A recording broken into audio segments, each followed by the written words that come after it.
ಬರೋದು ಬಂದು ಮಾನವತೆಯಿಂದನೇ ಬರ್ತಿದ್ರು. ಮತ್ತೊಂದು ಹೆಣ್ಣಿನ ಬಗ್ಗೆ ಹೆಂಗಂದ್ರೆ ಫಸ್ಟ್ ಹುಟ್ಟಿನಿಂದ ಸಾಯೋವರೆಗೆ ಎಲ್ಲ ಸ್ಟೇಜಿನಾಗ ಅವ್ರದ್ದು ನೋವಾಗ್ಲಿ ಅವ್ರ ಕಷ್ಟಗಳು ಆಗ್ಲಿ ನಂದಂತಿಲ್ಲ, ಆದ್ರೆ ಎಲ್ಲ ನೋಡಿ ನೋಡಿ ಜಾಸ್ತಿ ಹೆಣ್ಣಿಂದು ಪರಿಸರ ಸೃಷ್ಟಿ ಬಗ್ಗೆ ಬರ್ತಿದ್ದೀನಿ. ಮತ್ತೆ ಹೇಳ್ಬೇಕಂದ್ರೆ ಮತ್ತೆ ಹೆಣ್ಣು ಏನಾರ ಸಾಧನೆ ಮಾಡ್ಬೇಕು ಇಲ್ಲ ಲೈಫಲ್ಲಿ ಏನಾರ ಮಾಡ್ಬೇಕಂತಂದ್ರೆ ನಮ್ಗ ತಂದೆ ತಾಯಿ ಗಂಡ ಬಹಳ ಪ್ರೋತ್ಸಾಹ ಬೇಕೇ ಬೇಕು. ನಾ ಅದ್ರಲ್ಲಿ ಅದೃಷ್ಟಶಾಲಿ ಇದೀನಿ ಅಂತ ಹೇಳ್ತೀನಿ. ಯಾಕಂದ್ರೆ ನಮ್ಮ ಪೇರೆಂಟ್ಸ್ ನಮ್ಮ ತಂದೆ ತಾಯಿಗಳು ಯಾವಾಗೂ ನಮ್ಗ ಸಹಕಾರ ಮಾಡ್ತಾರ. ನಮ್ಮ ಮನೆಯವರು ಅಷ್ಟೇ ಕೊಟ್ಟು ಹೆಂಗ್ ಕುಲಕ್ ಹೊರಗ ಅಂತ ನಮ್ಮ ತಂದೆಯವ್ರಿಗೆ ಯಾವತ್ತೂ ಅಂದಿಲ್ಲ. ಯಾವಾಗೂ ಕರೀರಿ ಎನಿ ಟೈಮ್ ನಮ್ಮ ಅಣ್ಣ ಆಗ್ಲಿ ನಮ್ಮ ಪಪ್ಪ ಆಗ್ಲಿ ಬರ್ತಾರ, ಅವ್ರು ಸಪೋರ್ಟ್ ಮಾಡ್ತಾರ. ಮತ್ ನಮ್ಮ ಮನೆಯವರಂತೂ ಯಾವಾಗೂ ಎದಕ್ಕೂ ಬೇಡ ಅಂತ ಅಂದಿಲ್ಲ. ಅವ್ರ ಸಹಕಾರ ಅಂತ ನಾ ಇಲ್ಲಿ ಬಂದಿದ್ದೀನಿ. ಇಲ್ಲಿ ನಾನಿನ್ನು ಬುಕ್ ಬಿಡುಗಡೆ ಆಗ್ಲತ್ತದ. ಮತ್ ನಾನು ಸ್ಕೌಟ್ ಅಲ್ಲಿ ಕಮಿಷನರ್ ಆಗಿರೋ ಸಲುವಾಗಿ ಸ್ಕೌಟ್ ಬಗ್ಗೆ ಬರ್ದೆ. ನಮ್ದು ಹೆಮ್ಮೆಯ ಸಂಸ್ಥೆ ಅಂತ ಹೇಳಿ ಅದ್ರಾಗ ನಮ್ಮ ಗುರುಗಳು ಹರ್ಷಟಿ ಸರ್ ಇದ್ದಾರೆ, ಸಣ್ಣದಿಂದ ಕಲ್ಸಿದ್ದಾರೆ. ಅಚ್ಚಯ್ಯ ಸರ್ ಇದ್ದಾರೆ, ಅವರೆಲ್ಲ ಬಹಳ ಕಲ್ಸಿದ್ದಾರೆ ಸಣ್ಣದಾಗಿ ಹಿಡಿದು. ಅದಕ್ಕೆ ಅದ್ರಾಗ ಕಮಿಷನರ್ ಆಗಿದ್ದೀನಿ ಅಂತ ಹೇಳ್ತೀನಿ.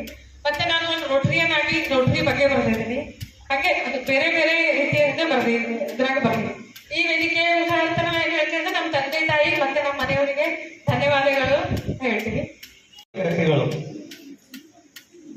ಈಗಾಗಲೇ ಹೇಳಿರೋ ಹಾಗೆ ಕಾವ್ಯ ಅನ್ನೋದು ಸುಮ್ಮನೆ ಹುಟ್ಟೋದಿಲ್ಲ. ಋಷಿ ಅಲ್ಲದವನು ಕವಿ ಆಗಲ್ಲ. ಅದಕ್ಕೆ ತನ್ನದೇ ಆದಂತ ಒಂದು ಧ್ಯಾನ ತಪಸ್ಸು ಬೇಕಾಗ್ತದೆ. ಇಲ್ಲಿ ಡಾಕ್ಟರ್ ಸುಜಾತ ಹಾಗೂ ಡಾಕ್ಟರ್ ಲೋಕೇಶ್ ಹೊಸಮನಿ ಸರ್ ಅವರ ಬಗ್ಗೆ ಹೇಳಬೇಕಾದ್ರೆ ತುಂಬಾ ಆದರ್ಶ ದಂಪತಿಗಳು. ಯಾಕಂದ್ರೆ ಸತಿಪತಿಗಳು ಅಂದಾದ ಭಕ್ತಿ ಹಿತವಪ್ಪುದು ಶಿವಂಗಿ ಅಂತ. ಅವರು ವೃತ್ತಿಯಲ್ಲಿ ವೈದ್ಯರಾಗಿ ಈ ಸಾಹಿತ್ಯ ಲೋಕಕ್ಕೆ ಬಹಳ ದೊಡ್ಡ ಕೊಡುಗೆಯನ್ನು ಕೊಟ್ಟಿದ್ದಾರೆ. ಒಂದು ಕೃತಿ ಬರಬೇಕಾದ್ರೆ ತುಂಬಾನೇ ಕಷ್ಟ. ನನಗೂ ಸಹ ಆರಂಭದ ಕೃತಿ ಬರಬೇಕಾದ್ರೆ ಹಾಗೆ ಅನಿಸಿತ್ತು. ಶ್ರೀಮತಿ ಲೋಕೇಶ್ ಹೊಸಮನಿಯವರು ಸ್ಕೌಟ್ ಗೈಡ್ಸಿನ ಒಂದು ಕಾರ್ಯಕ್ರಮದಲ್ಲಿ ನನ್ನನ್ನು ಭೇಟಿ ಮಾಡಿದಾಗ ಒಂದು ಪುಸ್ತಕದ ಬಿಡುಗಡೆ ಇದೆ, ತಾವು ದಯವಿಟ್ಟು ಬರಬೇಕು ಅಂತೇಳಿ ನನಗೆ ತಿಳಿಸಿದ್ರು. ಭಾಳ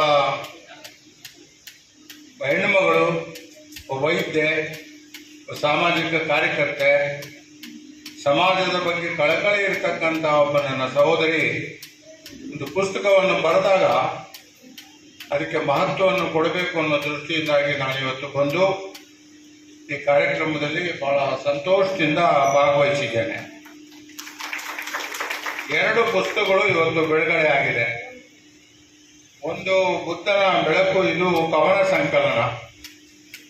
ಬೇರೆ ಬೇರೆಯವರೆಲ್ಲ ಬರೆದಿರ್ತಕ್ಕಂಥದ್ದನ್ನೆಲ್ಲ ಸಂಗ್ರಹ ಮಾಡಿ ಸಂಕಲಿತ ರೂಪದಲ್ಲಿ ಇವರು ತಂದಿದ್ದಾರೆ. ಇನ್ನೊಂದು ಇವರು ಸ್ವತಃ ರಚನೆ ಮಾಡಿರ್ತಕ್ಕಂಥ ಮನದ ಇಬ್ಬನಿ ಕವನ ಸಂಕಲನ. ನಾವೆರಡೂ ಪುಸ್ತಕಗಳನ್ನ ನಾನು ಈ ಕಾರ್ಯಕ್ರಮಕ್ಕೆ ಬರಬೇಕು ಅಂತೇಳಿ ಪೂರ್ವ ನಿಯೋಜನೆ ಆಗಿದ್ರು ಸಹಿತ ಓದಲಿಕ್ಕೆ ಆಗ್ತದೆ. ಓದ್ದೆ ಅದರ ಬಗ್ಗೆ ಮಾತನಾಡೋದು ಅಷ್ಟೊಂದು ಸೂಕ್ತ ಅಲ್ಲ ಅಂತೇಳಿ ನಾನು ಭಾವಿಸ್ತೇನೆ.